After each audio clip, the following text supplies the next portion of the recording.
नमस्कार दोस्तों, मेरा नाम परविंदर सिंह है और मैं एक डायमंड ग्रेडर हूँ। आज मैं अपनी रिसर्च और एक्सपीरियंस के माध्यम से आप लोगों को ज्वेलरी के बारे में कुछ चीज़ें शेयर करना चाहता हूँ कि हमें ज्वेलरी के बढ़ते हुए रेट के अंदर कि हम क्या परचेज़ कर सकते हैं।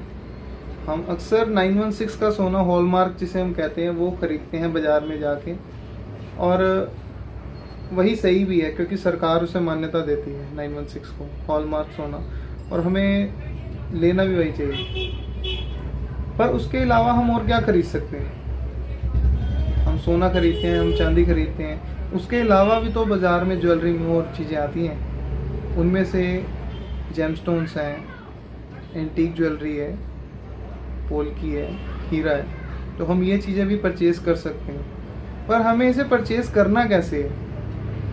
क्योंकि हमारे मन में एक विचार आता है कि हमें सोने की तो वैल्यू मिल जाती है, चांदी की तो वैल्यू मिल जाती है, हीरा, जेमस्टोन्स, एंटीक, पोल्की, इन चीज़ों की वैल्यू नहीं मिलती। तो इन सब चीज़ों में एक ऐसी चीज़ भी है जो अपने आप में ही अपनी एक वैल्यू रखती है। उनमें से अगर मैं उसका नाम बताऊं तो हीरा है। क्यों? क्योंकि इसके बारे में मैंने रिसर्च करी है, मेरा एक्सपीरियंस है अपना, तो इसलिए मैं आप लोगों से ये बात शेयर कर सकता हूँ। जो हीरा है वो मोस्टली 14 कैरेट और 18 कैरेट की ही ज्वेलरी में बनाया जाता है, क्योंकि हीरा एक हार्ड स्टोन है, इसलिए उसे 14 और 18 में बनाया जाता है।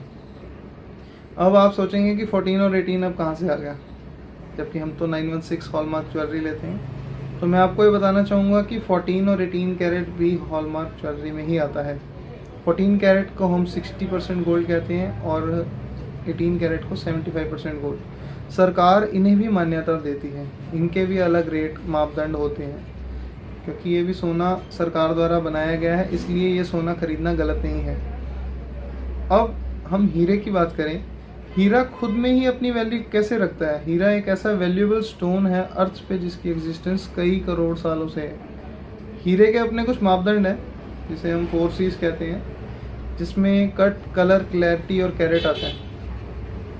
हीरा एक बहुमूल्य स्टोन इस तरह से बना क्योंकि उसका एक अपना सफ़र होता है। कई तरह की अपना रिसर्च हुई है इस चीज़ पर कि हमें हीरे की ज्वेलरी परचेज़ करनी फ़ायदेमंद है, नुकसानदायक। तो मैं आपसे बताना चाहूँगा कि हीरे की ज्वेलरी ख़रीदना किसी भी सूरत में नुकसानदायक नहीं है, क्योंकि हीरा हमारे हिंदुस्तानी मेंटालिटी कह लो या कह लो कि हम जो सोचते हैं कि हमारा एक इन्वेस्टमेंट के पर्पज़ से अगर हम ज्वेलरी ख़रीदते हैं तो हम हीरे को ख़रीदने के लिए क्यों पीछे हो जाते हैं? क्योंकि हमें हीरे की वैल्यू नहीं मिलती।